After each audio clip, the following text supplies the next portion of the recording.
Sa ngalan ng Ama at ng Anak at ng Espiritu Santo, Amen.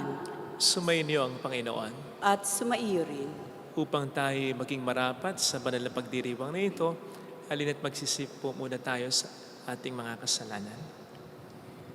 Tayo pong lahat, inaamin ko sa makapangyarihang Diyos At sa inyo, mga kapatid, na lubha akong nagkasala sa isip, sa salita at sa gawa, at sa aking pagkukulang. Kaya'y sinasamo ko sa mahal na Birheng Maria, sa lahat ng mga anghel at mga banal, at sa inyo, mga kapatid, na ako'y panalangin sa Panginoong ating Diyos. Kawaan tayo ng mapagmahal na Diyos, patawarin sa ating mga sala, at patnubayan hanggang sa buhay na walang hanggan. Amen. Panginoon, kaawaan mo kami. Panginoon, kaawaan mo kami. Kristo, kaawaan mo kami. Kristo, kaawaan mo kami. Panginoon, kaawaan mo kami. Panginoon, kaawaan mo kami.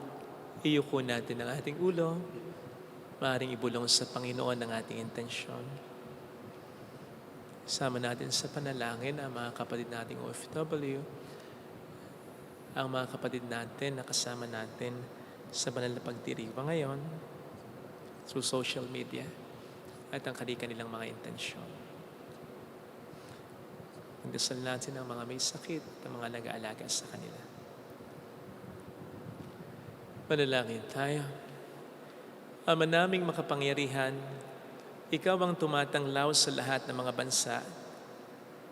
Ang mga hinirang mong tao ay iyong tulutan ng kasiyasiyang pamumuhay at puspusin mo ang aming kalooban ng liwanag na iyong pinasikat noon pa man sa aming mga ninuno at magulang sa pamamagitan ni Jesucristo kasama ang Espiritu Santo magpasa walang hanggan.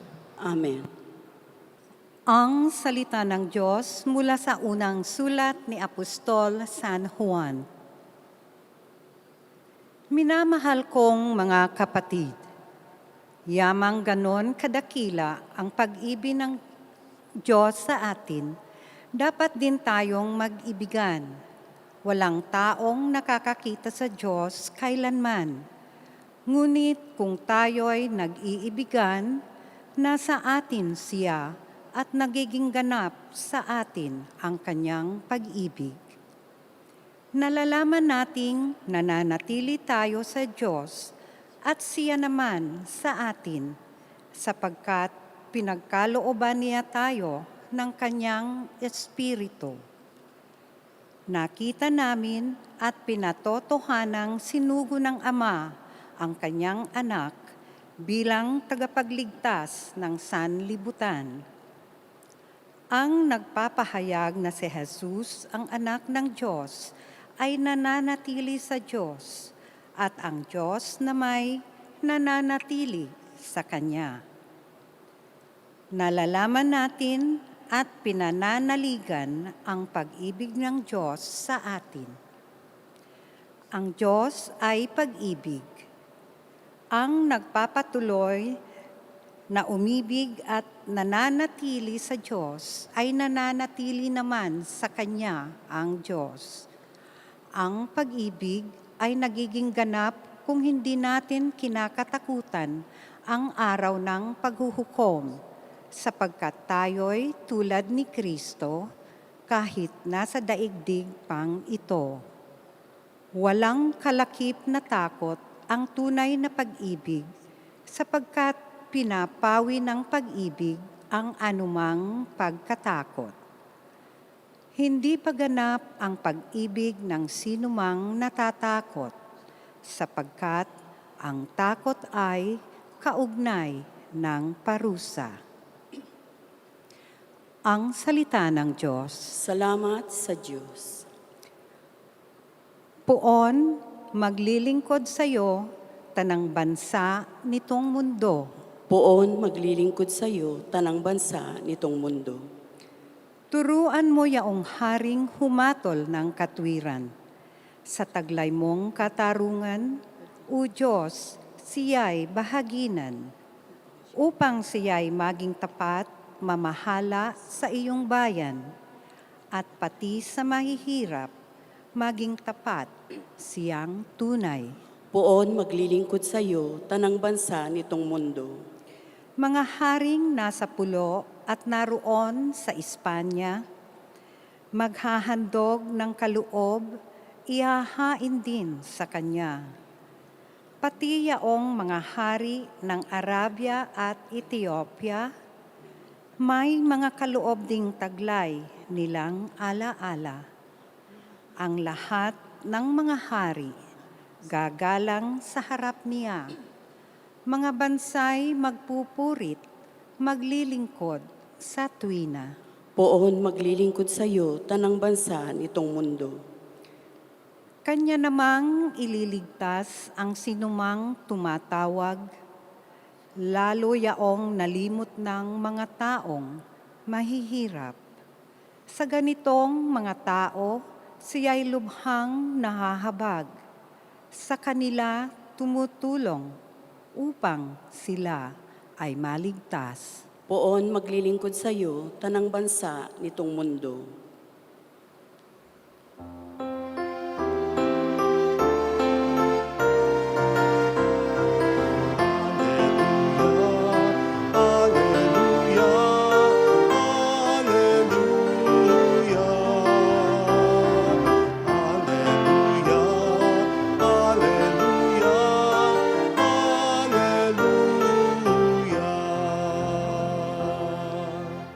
Sumayin niyo ang Panginoon. At sumaiyo rin. Ang mabuting balita po ng ating Panginoon ayon kay San Marcos. Papuri sa iyo, Panginoon. Matapos mapakain ang 5,000 lalaki, agad pinagsakay ni Jesus sa bangka ang mga alagad at pinauna sa Bethsaida, sa kabilang ibayo ng lawa, samantalang pinauuwi niya ang mga tao. Pagkaalis nila, siya'y umahon sa burol upang manalangin. Sumapit ang gabi, nasa laot noon ang bangka, samantalang si Jesus ay nag-iisa sa katihan. Nakita niyang nahirapan sa pagsagwan ang kanyang mga alagad sapagkat pasalungat sila sa hangin. At nang madaling araw na, sumunod sa kanila si Jesus na naglalakad sa ibabaw ng tubig. Lalampasan niya sana sila, ngunit nakita ng mga alagad na siya'y lumalakad sa ibabaw ng tubig, kaya't napasigaw sila. Ang akala nila'y multo at kinlabutan silang lahat. Ngunit agad niyang sinabi sa kanila, "Huwag kayong matakot. Si Jesus ito, lakasan ninyo ang inyong loob." Sumakay siya sa bangka at tumikil ang hangin. Sila'y lubhang nanggilala sapagkat hindi nila unawaan ang nangyari sa tinapay. Hindi pa ito abot ng kanilang isip. Mga kapatid, ang mabuting balita po ng ating Panginoon. Pinupuri ka namin, Panginoong Hesukristo. Welcome po sa Our Lady of Lazaret Quasay Parish, kung saan ayos lang umiyak at samahan tayo ng mahal na ina sa pag-iyak at sa pagdarasal upang maging maayos ang lahat. Narinig po natin sa ating binasang Ebanghelyo ang version ni San Marcos tungkol sa pagsagip ni Kristo sa kaniyang mga alagad, samantalang sakay ang mga ito ng isang bangkang binabayo ng malalakas na alon. Pero hindi po ito ang magiging focus ng ating refleksyon ngayon, kundi yung sinabi dito bilang intro. Sabi dito ni San Marcos, matapos mapakain ang 5,000 lalaki, so mga lalaki lang po yung binilang dito, hindi pa dito kabilang yung mga babae, pati na mga bata. So, sanglaksa ito. Napakarami nito. Higit sa 5,000. Matapos pakanin ni Kristo ang mga ito, agad niyang pinaalis ang kanyang mga alagad, pinauwi ang mga tao, at saka siya pumunta ng bundok para magdasal. Ang tanong ay, bakit? Hindi mo muna pwede silang magstay para i-savor ang siguradong napaka-memorable na pangyayaring ito sa kasaysayan. Wala pa kasing nakagawa at wala nang makagagawa pa nito na mapakain sa isang idlap ang napakaraming tao. In fact, ito yata yung himalang ginawa ni Kristo na naitala sa lahat ng mga ebanghelista. Kasi pambihira nga naman ito. Kaya nakapagtataka kung bakit nag-initiate agad si Kristo na umalis na. Sila yung maghiwa-hiwalay na. Pagkakataon na ito para siya yung mas kilalanin at sampalatayanan ng mga tao. Sabi nga po sa version ni St. John, naramdaman na ni Kristo na siya'y kukunin ng mga tao at pipiliting gawing hari. Oops! Pero hindi nga kaya iyon ang pinakadahilan ng kanyang agad na pag-alis o paglisan? Mabuti naman yung gawin siyang hari, sapagkat siya ay hari talaga. Pero yung kasing pagiging hari na iniisip ng mga tao, napakalayo sa kanyang pagiging tunay na hari. Mas dakila ang kanyang pagiging tunay na hari.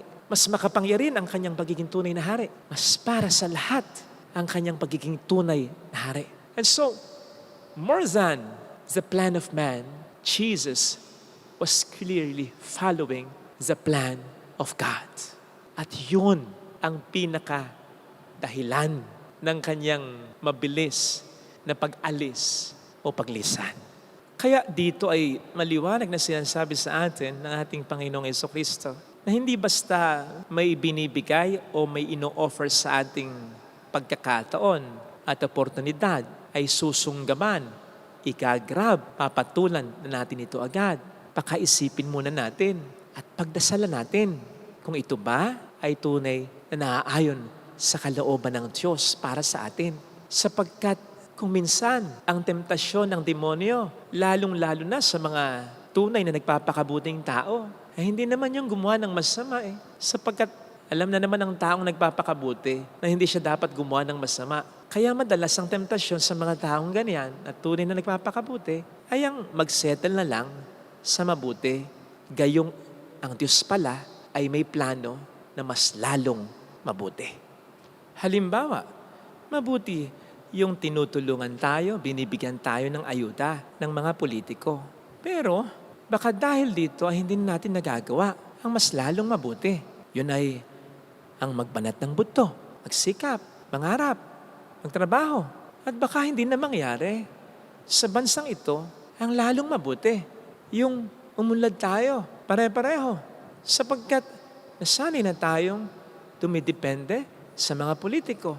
Na siya namang nag-encourage sa kanila na bawiin mula sa kaba ng ating bayan ang ibinibigay nila sa atin. Instead of doing some long-term plans para sa lahat, mabuti yung magbigay tayo ng isda. Pero mas lalong mabuti yung tuturuan natin ng taong mangisda. Mabuti yung pairalin natin ng katarungan. Pero lalong mabuti yung pairalin natin ng katarungan ng may pagmamahal. Mabuti yung marami tayong kaibigan. Pero lalong mabuti yung kahit konti lang ang kaibigan, pero puro totoo naman. Mabuti yung ma-promote ka, pero baka dahil dito ay mapabayaan mo ang mga mas lalong mabuti sa buhay mo. Namely, kalusugan mo o kaya ang pamilya mo. Hindi ko po alam kung nabalitaan ninyo yung isang obispo sa Indonesia na pinili ni Pope Francis para maging kardinal, pero tumangki ito. Si Bishop Bruno. Sabi lang ng Vatican Press, ang reason ni Bishop Bruno is for him to grow farther in his priestly life, in his service to the church and the people of God. Walang masamang maging kardinal. Mabuti nga ito Mas lalo pa nga magiging mabuti ang pagiging kardinal kung magiging mababang loob ang tatanggap nito. Pero papaano kung sa panalangin talaga ni Bishop Bruno ay sinabi ng Diyos sa kanya na mas lalong makabubuti, hindi lamang sa kanya, kundi sa mga taong nasasakupan niya kung ang pagiging kardinal na inaalok sa kanya ay tatanggihan niya. Kaya nga po napakahalaga ng pananalangin. Yun lang po kasing mamili tayo sa pagitan ng mabuti at masama. Nahirapan na tayo kung minsan. Pakayang mamili tayo sa pagitan ng dalawang nakikita nating mabuti naman. Pero doon po kasi tayo mas matutulungan ng Diyos Kapag magdarasal lang tayo talaga. Yun bang maglalaan tayo, hindi lamang para kausapin ng Diyos, kundi para makinig din sa Kanya. Kung meron kasi tayong mga gustong sabihin sa Diyos, meron din siyang gustong sabihin sa atin na mas lalong mahalaga kaysa sa mga gusto nating sabihin. Sa katunayan, sa palagay ko, yung panghihimok sa atin ng Diyos mula pa noon hanggang ngayon na magdasal, yung sinasabi ni St. Paul, pray without ceasing, ay hindi more on para tayo kanyang mapakinggan, Sapagkat sabi nga niya, hindi pa tayo nagsasalita, alam na niya ang ating mga kailangan. Instead, ito ay more on upang siya ay ating mapakinggan. So imagine kung ilan ang napakaraming answered prayers sana mula mismo sa pagsagot niya ang napapalampas natin dahil hindi tayo nakikinig at sumusunod sa Diyos sa ating pananalangin. Mga kapatid, tandaan natin na maging ang ating Panginoon mismo ay kinailangang laging manalangin. Sapagkat sinabi nga niya minsan na ang pagkain niya, ang buhay niya ay ang gawin ng kalooban ng kanyang Ama. Marahil may mga pagkakataon rin naman na umiiral ang kanyang pagiging tao sapagkat naging tao naman din siyang totoo. At wala naman ding masama doon sa kanyang pagiging tao sapagkat siya'y mabuting tao. Hindi siya makasalanang tao. So maaaring mabuti rin talaga ang kanyang mga plano bilang tao. Pero higit kasi sa kalooban niya bilang tao, ang mas nakakaangat, ang mas lalong mabuti ay ang kalooban niya bilang Diyos. Kaya kinailangan pa rin niya na laging magdasal upang mas umiral at mas masunod ang kalooban ng Diyos sa kanyang buhay. Tayo pa ba ang hindi mangailangan magdasal? Hindi naman tayo mabuti.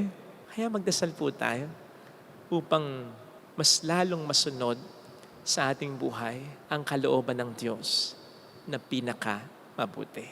Ito po sana ang hilingin nating biyaya sa ating banal na pagdiriwang, lalo pat kung may agam-agam tayo, hindi tayo sigurado kung totoong nasusunod sa ating buhay ang pinakamaganda at pinakamabuting plano ng Diyos para sa atin.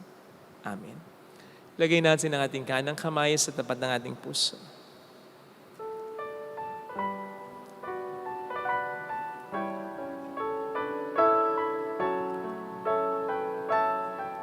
Awitin natin. Alam kong may magagawa ang Diyos.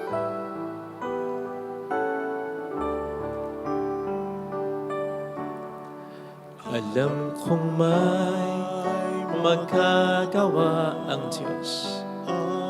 Makapangyarihan siya. Alam kong may magagawa ang Diyos. Walang imposible sa Kanya. Kung ako'y magtatapat, sa Kanya'y maglilingkod, alam kong may magagawa ang Diyos.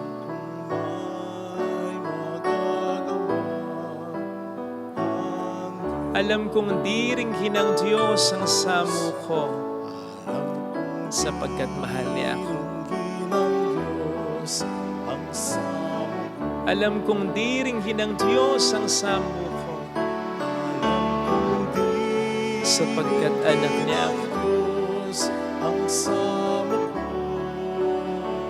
Kung ako'y magtatapat, sa Kanya'y maglilingkod, alam kong di ringgin ng Diyos ang samo ko. Pikit natin ang ating mga mata.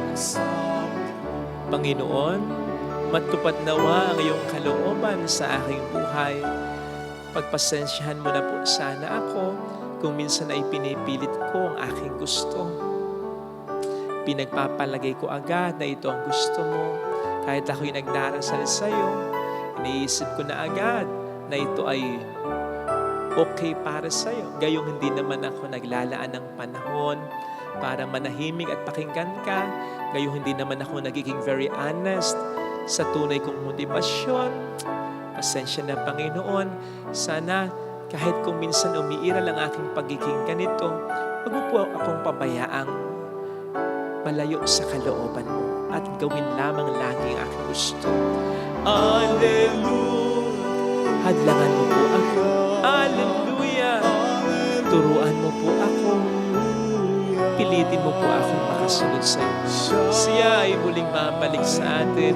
Hindi niya tayo iiwan. Hindi niya tayo papabayaan. Alleluia! Purihin ang Diyos. Alleluia!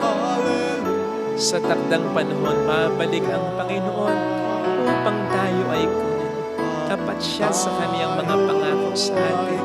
Sabihin mo sa sarili mo, mayroong magandang mangyayari sa iyo kung isusuko natin ang ating buhay sa mga kamay ng Diyos. At hahayaan natin na mga kamay ng Diyos ang siyang gumalaw, ang siyang mag-guide sa atin, ang siyang maghatid sa atin sa kung ano mga dapat nating sabihin, isipin at gawin. Lagi natin isa-set ang standard ng Diyos. Sumunod ang standard natin. Doon tayo sa lalo at pinakamabuti.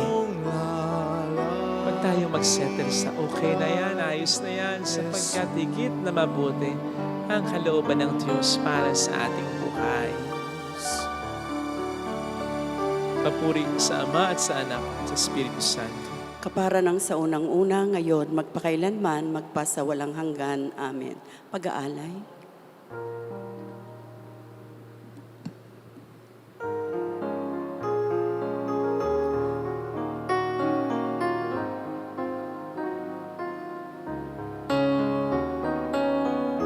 Pakinggan mo kami, mapagalingang Diyos. Itulot mo sarili namin laging maihandog sa banal mong apag ngayon. Amin ang ginaganahan. Pag-alay namin sana'y kalugdan mo. Isang bayan na nagpupugay, nagmamahal sa'yo. Saan yun itong tinapay na nagdudulot ng buhay at alak na sagisag na bigay mong kaligtasan. Manalangin tayo, pang ating handog ay maging kalugod-lugod sa Diyos sa mga makapangyarihan. Tanggapin nawa ng Panginoon itong paghahain sa iyong mga kamay, sa kapurihan niya at karangalan, sa ating kapakinabangan at sa buong sambayanan niyang banal. Ama naming lumikha, ang tapat na pag-ibig at pagkakasundo ay sa iyo nagmumula. Pagkaloob mong ang aming mahainan ng aming mga alay, ang iyong kadakilaan at aming mapagsaluan sa banal na pakikinabang ang aming pinagdiriwang. Sa pamamagitan ni Jesucristo, kasama ang Espiritu Santo magpasa walang hanggan. Amen. Sumainyo po ang Panginoon. At sumaiyo rin. Itaas sa Diyos ang inyong puso at diwa. Itinaas na namin sa Panginoon. Pasalamatan ng ating Panginoong Diyos. Marapat na siya'y pasalamatan. Ama naming makapangyarihan, tunay nga pong marapat na ikaw ay pasalamatan sa pamamagitan ni Jesucristo na aming Panginoon, sa katauhan ng iyong isinugong Mesiyas na ahayag sa amin ang katuparan ng iyong balak. Ngayon nga iyong pinakikita sa tanan ang liwanag na tumatanglaw sa katauhan. Sa pagpapahayag ng anak mong ginighiliw na siya hindi naiba sa amin, minarapat mong sa pagkatao namin magningning ang karigtan ng kadakilaan niyang di magmamaliw. Kaya kaisa ng mga anghel na nagsisiawit ng papuri sa iyo ng walang humpay sa kalangitan, kami po'y nagbubunyi sa iyong kadakilaan. Santo, Santo, Santo, Panginoong Diyos ng mga hukbo, napupuno ang langit at lupa ng kadakilaan mo. O sana sa kaitaasan, pinagpalang na paririto sa ngalan ng Panginoon, o sana sa kaitaasan. Ama naming banal, ikaw po ang bukal ng tanang kabanalan, kaya't sa pamamagitan po ng iyong Espiritu, gawin mong banal ang mga kaloob na ito upang para po sa amin ay maging katawan at tugo ng iyong anak na aming Panginoong Hesukristo. Bago niya pinagtiis ang kusang loob na maging handog, hinawakan niya ang tinapay, pinasalamatan kaniya, pinagkati-hati niya iyon, iniabot sa kaniyang mga alagad at sinabi, "Tanggapin ninyong lahat ito at kanin. Ito ang aking katawan na iahandog para sa inyo."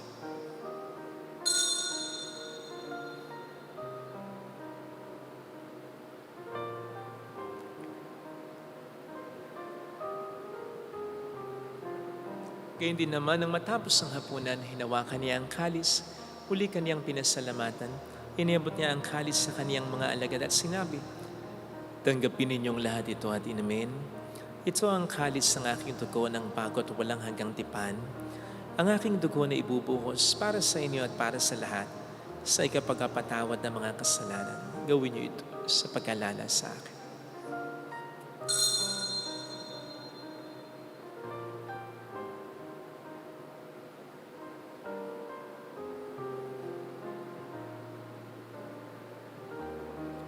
Ipagbunyi natin ang misteryo ng ating pananampalataya. Si Kristo'y namatay, si Kristo'y nabuhay, si Kristo'y babalik sa wakas ng panahon. Ama, ginagawa namin ngayon ang pag-alaala sa pagkamatay at muling pagkabuhay ng iyong anak, kaya inialay namin sa iyong tinapay ng buhay at ang kalis ng kaligtasan. Kami po'y nagpapasalamat dahil kami iyong minarapat at tumayo sa harap mo para maglingkod sa iyo. Sinasamo namin kami na magsasalo sa katawan at dugo ni Kristo, lalo ng aming pamilya, ay mas mabuklod sana sa pagkakaisa sa pamamagitan ng Espiritu Santo. Ama, lingapin mo ang iyong simbahang laganap sa buong daigdig. Puspusin mo po kami sa pag-ibig. Kaisa ni Francisco na aming Papa, ni Dennis na aming Obispo at ng Tanang Kaparian, alalahan mo po ang mga kapatid naming nahimlay na may pag-asang sila'y muling mabubuhay, lalo na po ang aming mga ipagdarasal. Saglit tayo ngayong muko at alalahanin natin ang ating mga minamahal na yumao.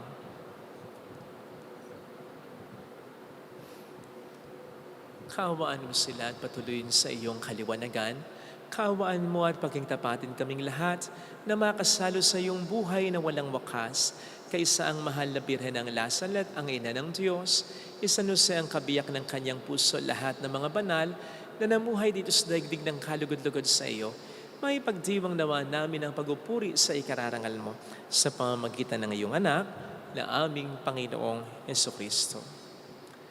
Sa pamamagitan ni Kristo, kasama niya at sa Kanya, ang lahat ng parangal, papuri ay sa iyo, Diyos amang makapangyarihan, kasama ang Espiritu Santo, magpa sa walang hanggan.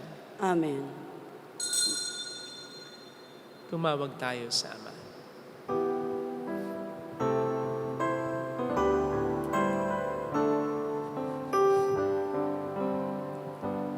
Ama namin, sumasalangit ka, sambahin ang ngalan mo, mapasa amin ang kaharian mo, sundin ang loob mo dito sa lupa para ng sa langit. Bigyan mo kami ngayon ng aming kakanin sa araw-araw,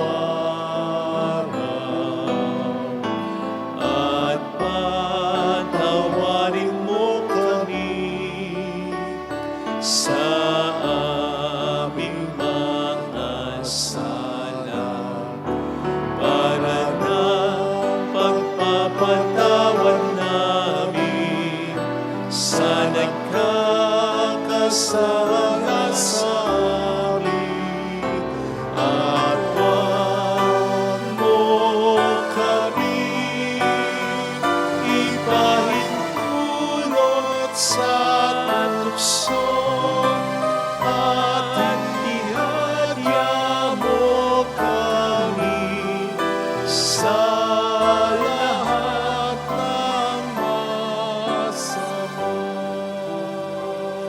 Niling namin kami adya sa lahat ng masama, pagkalooban ng kapayapaan araw-araw, iligtas sa kasalanan, sa kapahamakan, samantalang aming pinaghahandaan ang dakilang araw ng pagpapahayag ng tagapagligtas naming si Heso Kristo. Sapagkat iyong kaharian, ang kapangyarihan at ang kapurihan magpakailanman. Amen. Panginoong Heso Kristo, sinabi mo noon, sinasabi mo rin sa amin ngayon, kapayapaan ang iniiwan ko sa inyo, aking kapayapaan ang binibigay ko. Tunghayin mo pong aming pananampalataya, huwag ang aming pagkakasala. Pagkalooban mo po kami ng kapayapaan at pagkakaisa ayon sa iyong kalooban, kasama ang Espiritu Santo magpa sa walang hanggan. Amen. Ang kapayapaan ng Panginoon ay sumainyo nawang lahat. At sumaiyo rin. Magbigayan tayo ng kapayapaan sa isa't isa. Kapayapaan po. Peace be with you. Kordero ng Diyos na nag-aalis ng mga kasalanan ng sanlibutan, maawa ka sa amin. Kordero ng Diyos na nag-aalis ng mga kasalanan ng sanlibutan, maawa ka sa amin. Kordero ng Diyos na nag-aalis ng mga kasalanan ng sanlibutan, ipagkaloob mo sa amin ang kapayapaan. Narito sa harap natin ng Panginoon ang ating buhay at kaligtasan, mapapalad tayong inaanayahan. Panginoon, hindi ako karapat-dapat na magpatuloy sa iyo, ngunit sa isang salita mo lamang ay gagaling na ako.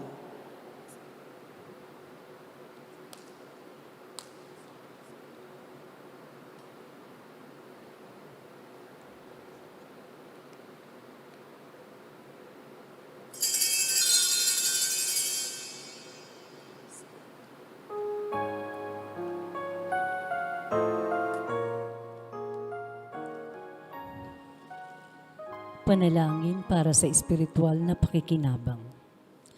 Panginoong Hesus, ako ay naniniwala na ikaw ay nasa kabanal-banalang sakramento. Iniibig kita ng higit sa lahat at ninanasa kong tanggapin ka sa aking kaluluwa. Sapagkat sa mga sandaling ito, hindi kita matatanggap sa sakramento. Tumuloy ka sa espiritu sa aking puso. Niyayakap kita na parabang naririto ka na. Inaalay ko ng buong buo ang aking sarili sa iyo. Huwag mong hayaang mawalay ako sa iyo. Amen.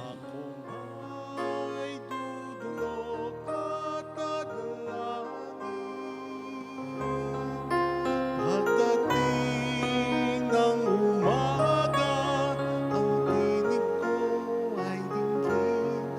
Hinahangad nitong damdamin, kailan tutugunin? Bukas pagsikat ng liwanag, aking hihintayin.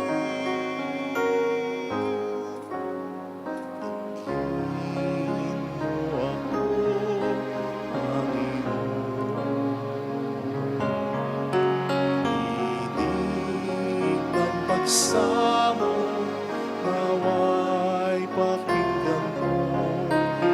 Dinggin mo ako, Panginoon.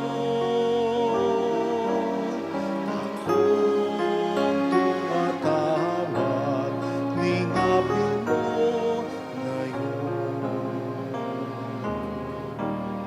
Akong tumatawag, lingapin mo ngayon.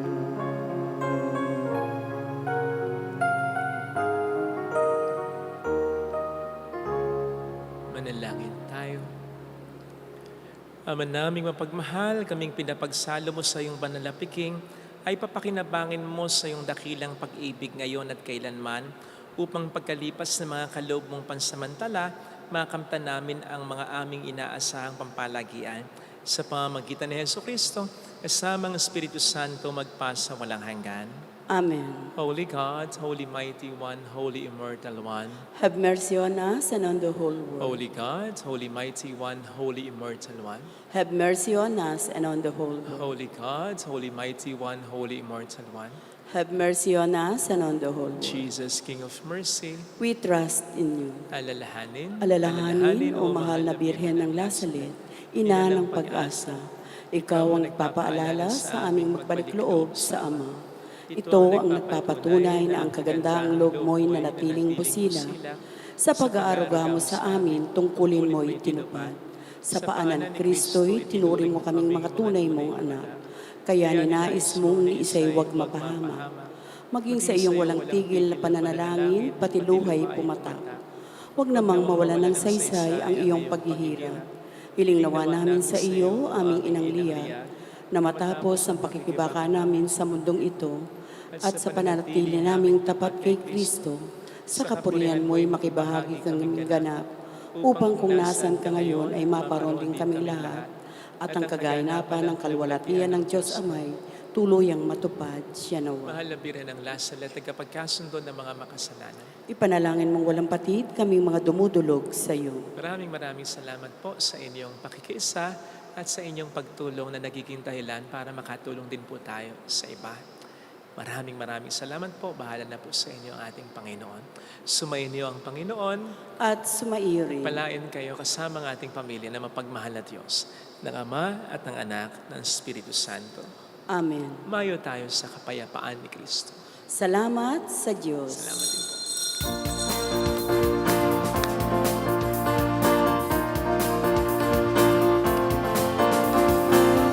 Mary, Mother of the Lord,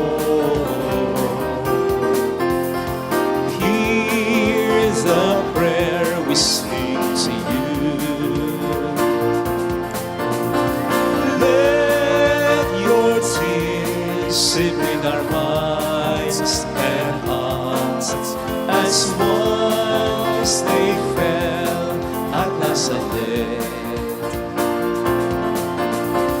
Tell your people how to live again.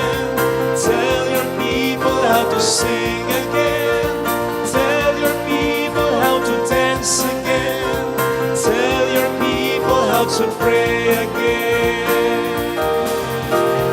Mary, Mother of the Lord, here's a prayer we sing to you. Let your tears sip in our minds and hearts as once they fell at Nazareth.